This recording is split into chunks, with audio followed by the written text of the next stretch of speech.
Hey guys, it's Clary, and today I'll be letting you know how to download a Hytale World to Singleplayer. First, you're going to head over to your Server.pro panel and then select your Hytale server. Then click Stop to stop the server. This will safely shut down the server. Ensure this is done in order for no files to get corrupted. Then head over to the Files tab on the left and select Mods, then Universe, and then select all these files I'm selecting.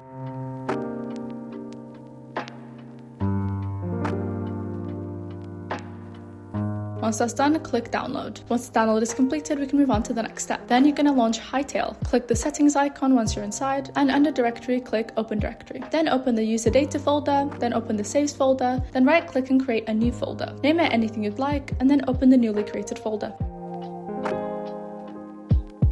Then all you have to do is move the downloaded files into this folder. Once that's done, extract all the files inside the folder as well. Once that's done, you can obviously head into your game, and from the main menu select worlds, then choose your transferred world, and that's it. You successfully installed your world to Singleplayer. Thank you so much for watching. I hope you enjoyed this video. If you want to play more multiplayer games with your friends, you can go ahead and check out Server.pro.